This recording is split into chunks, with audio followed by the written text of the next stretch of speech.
Hola amigos de Ventana Verde.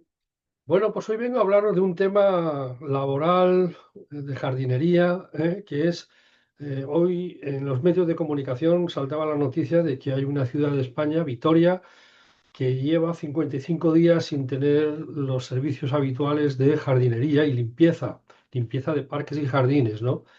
Y bueno, normalmente este tipo de actividades, tanto la limpieza de parques y jardines, hay que tener en cuenta que los parques se utilizan sobre todo por personas que hacen deporte, por personas que sacan a pasear a sus mascotas, por familias que llevan a los hijos a jugar a los parques infantiles, requieren un mantenimiento pues prácticamente diario. Ya hay algunos ayuntamientos que ya entienden perfectamente que la semana tiene 7 días, y que no tiene cinco, como se pensaba hace muchos años, ¿no?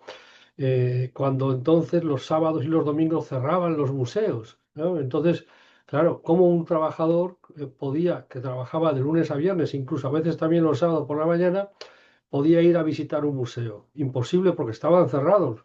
Los empleados públicos trabajaban solo hasta las 3 de la tarde o las 4 del viernes. Bueno, esto ha cambiado. Yo creo que fue el tema de la Expo 92 lo que revolucionó un poco esta dinámica, ¿no? Y luego también el mirar hacia Europa, que también pues, se aprende de lo que se ve, ¿no? De las cosas buenas que hay en otros países, ¿no?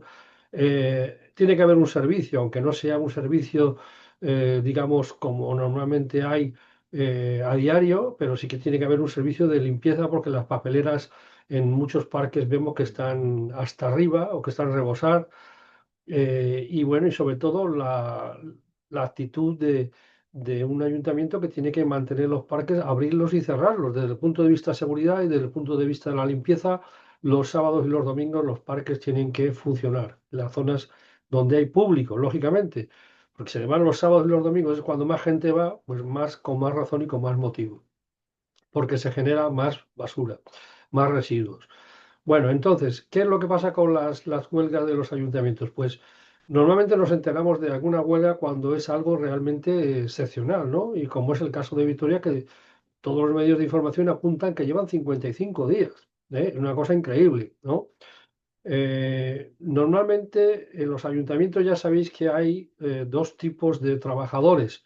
Están los funcionarios, que son empleados públicos que han podido entrar por oposición, o que han entrado a través de convocatorias en las que normalmente te exigen haber estado en una bolsa de trabajo durante tiempo para poder acceder a esas pruebas.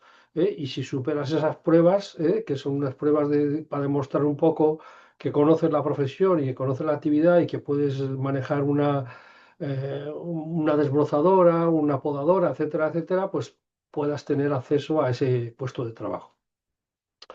Luego están los ayuntamientos que subcontratan empresas dedicadas al tema de la jardinería. Esto normalmente se hace sobre todo con cuanto mayor es la ciudad, más cantidad de parques, más superficie, el manejo de personal pues se hace complicado. No hablemos ya en ciudades grandes, ¿no? Donde esto realmente pues es un problema y la ciudad está dividida en sectores.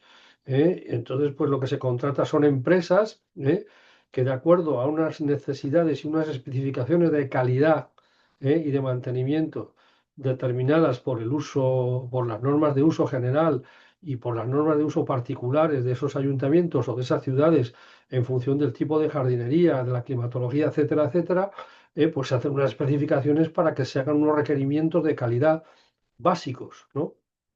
La limpieza siempre es un requerimiento de calidad básico. O sea, si no hay recogida, si no hay limpieza, pues eso realmente es problemático, ¿no? También, aparte de esta figura de los ayuntamientos, daros cuenta también que hay en el caso de las empresas contratadas, subcontratadas por el ayuntamiento, lo que normalmente lo que los técnicos de los municipales se encargan un poco de inspeccionar, de ver la actividad que hacen esas empresas, que tienen que cumplir las normas establecidas en los pliegos de condiciones que han sido normalmente definidas por los técnicos municipales, ¿no? O atender a instrucciones específicas para la realización de tareas específicas también, ¿no? En estos ayuntamientos normalmente cada 4 años, 5 años, depende, se hace un concurso, se renueva el concurso. Entonces ese concurso, pues normalmente si gana ese distrito, esa zona ocupada, la gana otra empresa, porque oferta lo mismo, con más calidad, con más servicios, con igual dinero o más barato, pues los trabajadores también se subrogan en condiciones normales. Hay veces que esto no es así, por distintas circunstancias, pero hay una continuidad siempre en el tema laboral, ¿no? Por lo cual, quiero deciros que esto no es que no estamos hablando de trabajadores que trabajan no sé, en unas épocas determinadas del año, que luego se van al paro, que estamos hablando de trabajadores que tienen un puesto fijo, con continuidad, porque se pueden jubilar un trabajador laboral de una empresa que trabaje en una empresa para el ayuntamiento, pues se puede jubilar tranquilamente en ese puesto de trabajo, lo cual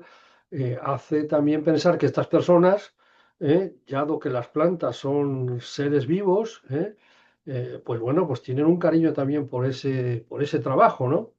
Eh, que valoran lo que es la vida, las floraciones, valoran el crecimiento, la vegetación, ¿no? Pero claro, esto no tiene nada que ver con la higiene y con la salud de los ciudadanos.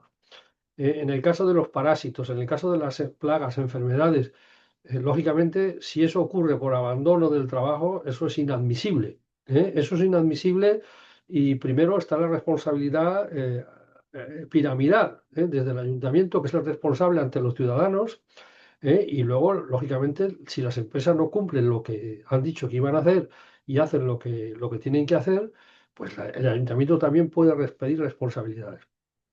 Está claro que más de 2 o 3 días sin jardineros, sin limpiadores, es un problema para cualquier ciudad. Es un problema que se puede convertir en muy grave, porque al acumularse la basura, al acumularse las tareas, pero cuando hablamos ya de higiene, hablamos de mosquitos, hablamos de garrapatas.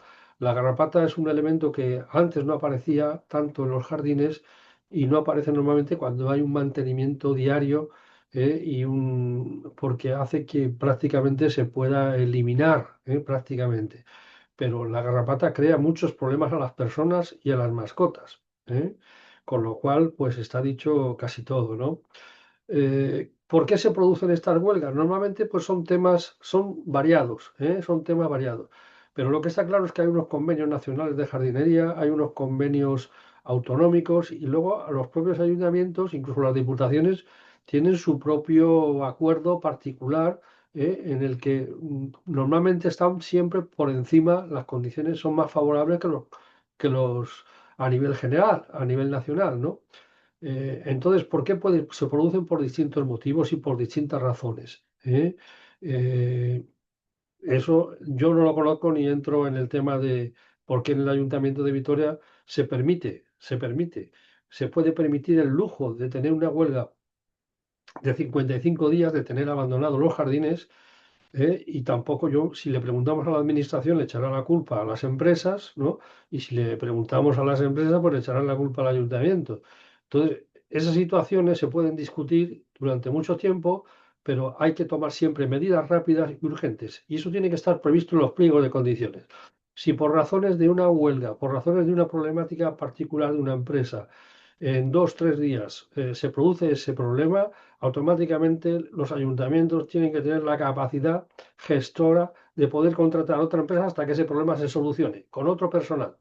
Y esto es así, esto no tiene por qué molestarle a nadie, porque esto no se puede provocar un daño, y luego pedir que se siga que aunque como el daño se sigue provocando, pues sea una medida de chantaje. Eso se sienta uno, lo discute el tiempo que sea y ya está. Y hay convenios que son anuales o cada 2 años, y ahí es donde hay que discutir las cosas y concretarlas. Si hay cosas particulares, si hay temas políticos, si hay temas laborales, de un despido, de tal, eso no afecta, no tiene por qué afectar a toda la población de una ciudad, a toda la salud y poner en riesgo, porque puede haber responsabilidades, que además hay que pedirlas. Hay que acostumbrarse a colaborar con la administración pública. Hace años, cuando tú llamabas por teléfono y decías, oiga, que se ha caído un árbol en la calle tal, no sé qué, bueno, ya iremos a tal, parecía que le estábamos haciendo ¿no? Le estábamos denunciando. Hoy, afortunadamente, la mayoría de los ayuntamientos, cuando tú informas a través de los teléfonos de avisos de tal no sé qué, dice, mire, una foto, le mando una foto, esto problema hay en la calle tal, en la esquina de no sé qué, a la altura del bordal, pues te contestan y te dan las gracias, porque es una forma de colaborar que a ellos les ayuda. Lógicamente, no pueden estar en todas las calles de las ciudades. Entonces, la colaboración con los ayuntamientos de los ciudadanos es fundamental, pero los ciudadanos no pueden permitir que sus gestores tengan un problema de esta índole y que no sean capaces de solucionarlo. Esto es así de claro. Por eso es muy importante que haya medidas rápidas, medidas de puesta en marcha rápidamente para solucionar este problema. Y se sigue hablando lo que haga falta. Ese es mi punto de vista en el año 2025, en el siglo XXI. Bueno, pues nada más haceros este comentario. Hasta pronto.